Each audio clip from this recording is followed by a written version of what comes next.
Los saludamos, amigas y amigos de 15 UCR, este medio televisivo universitario que se paga con los impuestos que tributan los habitantes de este país, tanto los formales como los informales, tanto los que tienen acceso a la escuela como los que no tienen, y en este país afortunadamente la mayor parte tienen acceso a la escuela en los distintos niveles, pero de esto nos va a hablar nuestra invitada, doña Isabel Román, la directora del Estado de la Educación, parte del Estado de la Nación, y tengo que decir, y creo que ella lo sabe, de que tengo una admiración enorme por su trabajo, por su empeño, por sus producciones, pero tal vez si sigo elogiándola, no le doy espacio para que nos cuente de este nuevo producto que el año pasado se puso a disposición de no solo de las autoridades, sino de los estudiosos y de los estudiantes, y nos jaló las orejas a algunos. Por favor, Isabel. Muchas gracias, Juan Rafael, por la invitación a tu programa. Como siempre, es un placer tener una conversación sustantiva e inteligente con usted. Efectivamente, el octavo informe del Estado de la Educación lo publicamos el año pasado, que como bien hemos señalado en otros momentos de este programa, es un esfuerzo del Consejo Nacional de Rectores, y el informe del Estado de la Educación es una iniciativa pues, que busca monitorear cómo vamos avanzando en el país en materia de las aspiraciones que los costarricenses tienen sobre la educación.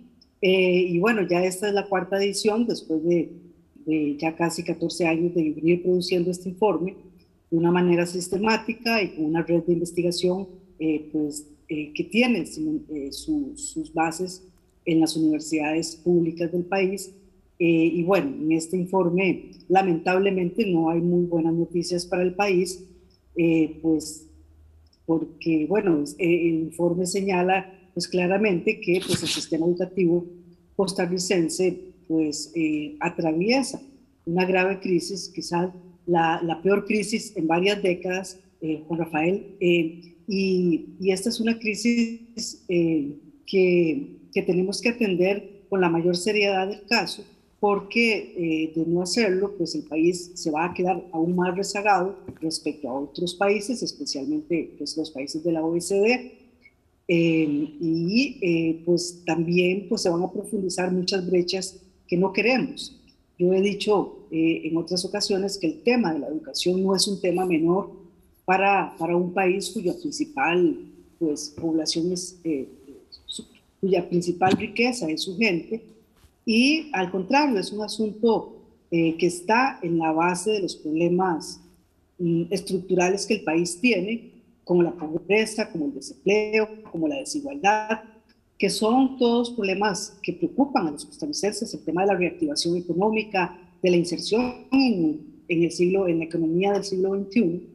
Todos estos problemas y todas estas preocupaciones pasan por el tema de la educación, y pues bueno, lo que el informe señala es que esta crisis que tenemos pues es el resultado, Juan Rafael, de los rezagos que hemos venido acumulando, del impacto que nos generó la pandemia, de lo que hemos denominado un apagón educativo, y también pues de las rigideces del sistema para actuar con seriedad en momentos, en coyunturas difíciles.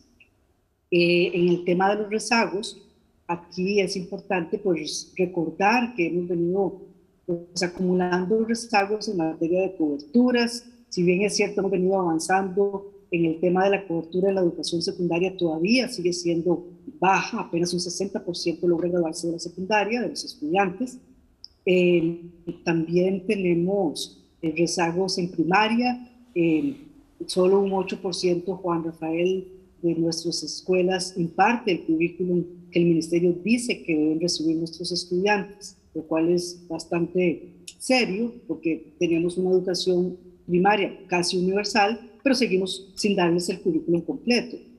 Y también en términos de los resultados de los estudiantes, las últimas pruebas PISA nos siguen diciendo que nuestros estudiantes tienen serios problemas para resolver problemas de matemáticas, para comprender un texto y también para generar procesos de indagación científica.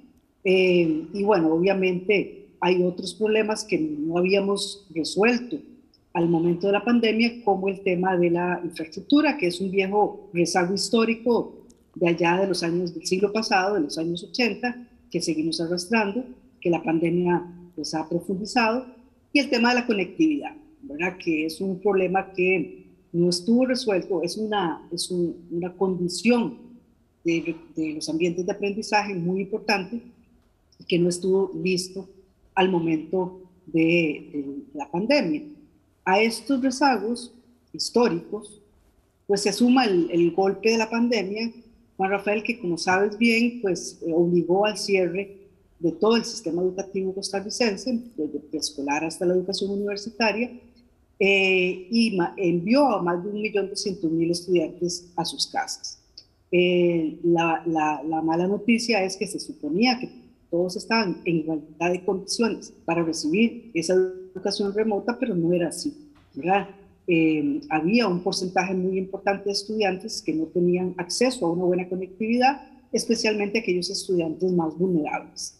Y esto pues obviamente generó un problema importante porque esa escuela improvisada en casa es tan desigual, Juan Rafael, como desigual es la realidad costarricense. Y bueno, después a este tema se suma el tema del apagón educativo, que nosotros es un concepto que hemos acuñado para aglutinar tres procesos importantes. Uno, las interrupciones que hemos venido teniendo en los últimos 4 años, desde el 2018, con las huelgas en el 2018, 2019, la pandemia en el 2020 y en el 2021 de nuevo un nuevo cierre de centros educativos. Esto es muy preocupante, Juan Rafael, porque nos empezamos a acostumbrar al cierre de los centros educativos y eso no es normal, ¿verdad? Si recuerdas bien, nos acostumbramos en los años 80 a que era normal que entraran 9 séptimos al colegio y salieran apenas 2/5. Eso era totalmente anormal. Ahora, con el tema del cierre de los centros educativos, pues Costa Rica pues, cerró, no todos los países del mundo cerraron, y pues esto implicó pues es lo que decíamos, estudiantes a la casa, no todos en condiciones iguales. También el apagón educativo está conformado por el tema de un recorte en los aprendizajes, ¿verdad? Más de los análisis que hicimos en este informe, en programas como matemáticas y español, solo un 50% del currículum se impartió, con algunos años especialmente críticos, como por ejemplo segundo grado o sexto grado, o en el caso de la secundaria, en matemáticas octavo y noveno, donde se redujo en más de un 60 o un 70% los aprendizajes esperados. También en este recorte de los aprendizajes, pues lo que significa en lo concreto, Juan Rafael, es que había niños el año pasado que estaban en 4º grado y su último año regular completo había sido en el 2018.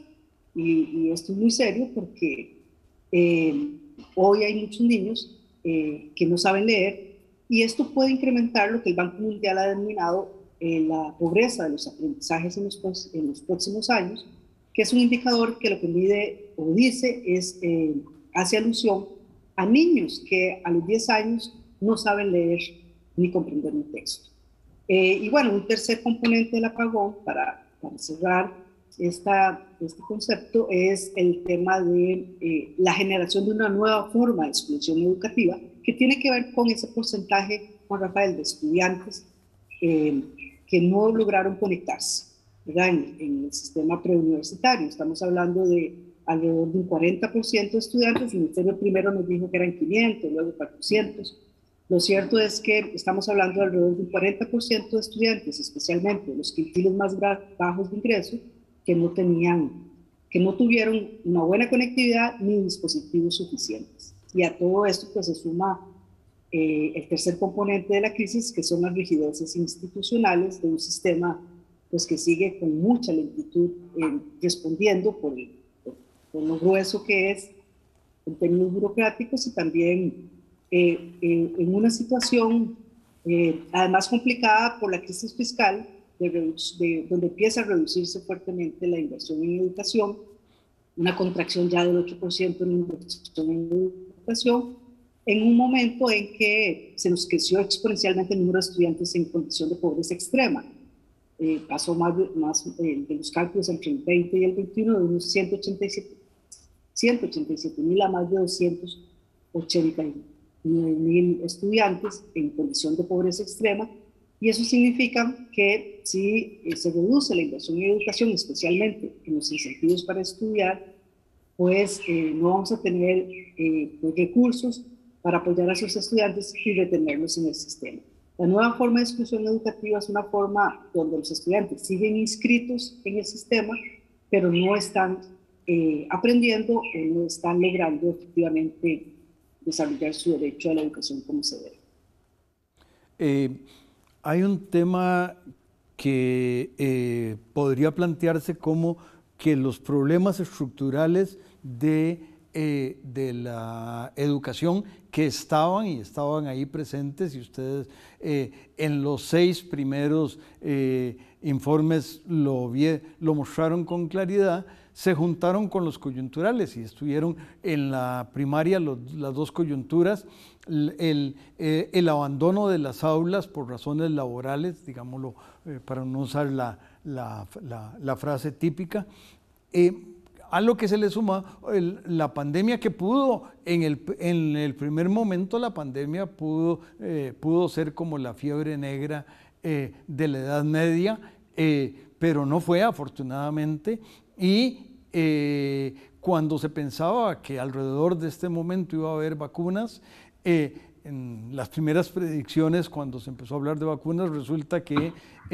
a una parte muy importante de la población está vacunada, pero al mismo tiempo aquí se juntó un ciclo perverso que es que los menos beneficiados fueron los que más fueron dañados, y este proceso se retroalimenta y se retroalimentará hacia adelante, pero hablaremos de esto en el siguiente segmento, Isabel. Regresamos.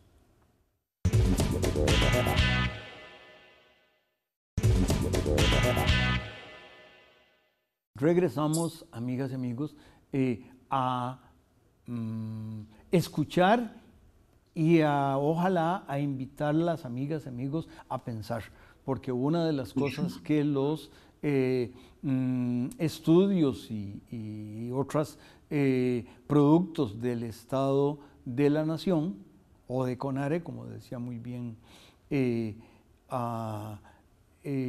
la profesora, era que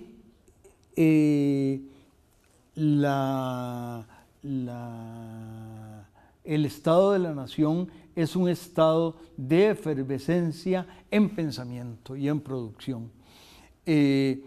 Un tema, Isabel, que yo quería invitarla a que nos comente es mi tema favorito, los CTPs. A mí me parece que la contribución más importante y con consecuencias, ahora que estaba hablando de consecuencias a largo plazo, posiblemente con consecuencias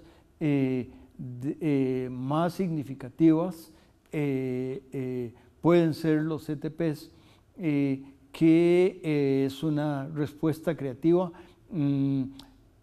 a muchas de las cosas, pero no puede haber CTPs exitosos si no hay unos kindergarten exitosos y una primaria exitosa y todo un ambiente de secundaria exitoso. Pero bueno, ese es mi grupo admirado. Por favor. Sí, Juan Rafael, varias cosas y reflexiones a partir de lo que decías antes de la pausa y ahora. Bueno, efectivamente, cuando no se atienden las desigualdades, ¿verdad?, que se van acumulando, en momentos de crisis, como bien sabemos, esas desigualdades se profundizan, ¿verdad? Y como bien señalabas, en informes anteriores nosotros veníamos pues, señalando la atención de algunos de estos desafíos importantes, como prestarle atención a esos estudiantes más vulnerables, en condiciones más desventajosas, atender el tema de la infraestructura educativa, que es muy importante, especialmente en algunas zonas y en algunos territorios. Pienso, por ejemplo, en las zonas indígenas, para algunas poblaciones costeras, etcétera. Y bueno, obviamente cuando pues, nos cae la pandemia, que nos cayó como un meteorito y que yo digo, bueno, esto pues generó una crisis silenciosa en el sistema educativo, ¿verdad? No, en salud, pues era evidente que teníamos una crisis, en economía la hemos visto, ¿verdad? Por toda la recesión de empleo, y en educación pues la tenemos ahí, ¿verdad? Latente, silenciosa, pero nos puede causar mucho daño hacia el futuro, porque como bien sabes, como bien se dice, Juan Rafael, la escuela de hoy es la economía del futuro, ¿verdad? Y si esa escuela de hoy no está bien, pues la economía del futuro tampoco estará bien. Ahora, dicho esto, efectivamente lo que decís de los CTPs, bueno, en el sistema educativo público hay experiencias exitosas, ¿verdad? O sea, también tenemos modalidades importantes donde hay buenos resultados, ¿verdad? Mencionar los colegios técnicos profesionales, pero también están los colegios de bachillerato internacional, están los colegios bilingües, los colegios científicos, ¿verdad? Modalidades que han mostrado ser exitosas, que tienen buenos resultados, y que bueno, el problema que hemos tenido es que no siempre hemos logrado generalizar esas modalidades y lo bueno de esas modalidades para todo el sistema.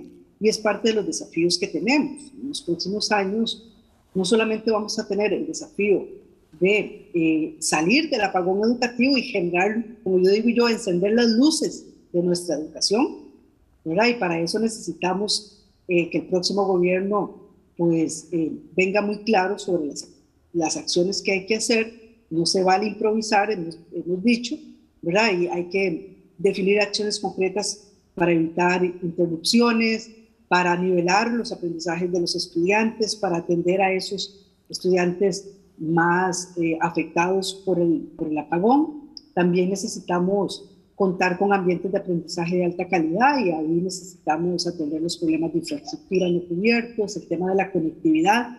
Después de 12 años de una ley de telecomunicaciones que le dio recursos al Estado para atender el tema de la conectividad, no tenemos resuelto ese tema. Y eso es fundamental, Juan Rafael, para la educación del siglo XXI. Pues la escuela del siglo XXI es una escuela híbrida, entre lo presencial y lo virtual, pero sin conectividad no vamos a ir a ningún lado, ¿verdad? Y bueno, también necesitamos mejorar la calidad de los docentes, y esto pues implica nuevas formas de pensar la contratación de los docentes, cómo los estamos formando, con qué calidad los estamos formando. Necesitamos garantizar la sostenibilidad de la inversión en educación, y aquí el informe es claro, Juan Rafael. El peor escenario que podemos tener hoy es reducir la inversión en educación y al mismo tiempo no hacer las reformas profundas para que esa inversión sea eficiente en sus resultados, ¿verdad? tenemos que hacer las dos cosas. Y bueno, también es muy importante que pues, efectivamente avancemos a esa escuela del siglo XXI, que es una escuela que le da a los estudiantes esas habilidades que demanda este siglo XXI, que como digo yo, María Rafael, no sabemos. Un niño hoy que nace en el Calderón Guardia estará teniendo 30 años en el 2050. ¿Qué enseñarle a este niño hoy? Pues bueno, lo primero que tenemos que enseñarles es a manejar la incertidumbre, porque la pandemia fue una probadita del siglo XXI, ¿verdad? Donde estará marcado por la incertidumbre, y tenemos que enseñarle a nuestros muchachos y a nuestros niños a sentirse cómodos con el cambio. Y bueno, una educación que les enseñe a resolver problemas en un mundo que va a ser una mezcla de Big Data, inteligencia artificial, biotecnología y cambio climático. Entonces va a ser complicado ese mundo, pero tenemos que armar a nuestros estudiantes y con la mayor celeridad posible tenemos que actuar, ¿verdad? Hoy no tenemos mucho margen de maniobra. Me parece espléndido este cierre y estos temas de enseñar a manejar la incertidumbre. En realidad, cuando la primera vez que yo oí hablar de Zoom fue con un colega que me contó muy al inicio básicamente hace 2 años, me dijo que en su institución estaban usando Zoom para trabajar. Y yo pensé, Zoom es como uno acerca en una cámara el lente. Bueno, ahora estamos haciendo televisión por Zoom, más una serie de otras cuestiones, pero el tema de la incertidumbre es fundamental. Y el lado oscuro de la incertidumbre es el conocimiento. Y entonces, del lado del conocimiento,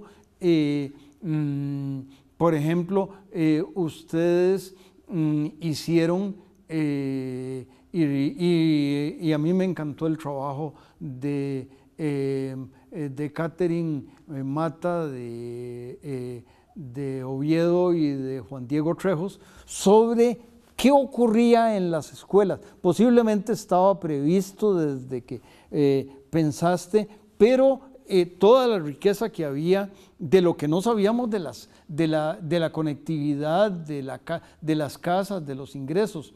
Y entonces el tesoro de información que los estudios y las bases de datos de ustedes es cómo enfrentar la incertidumbre, pero por supuesto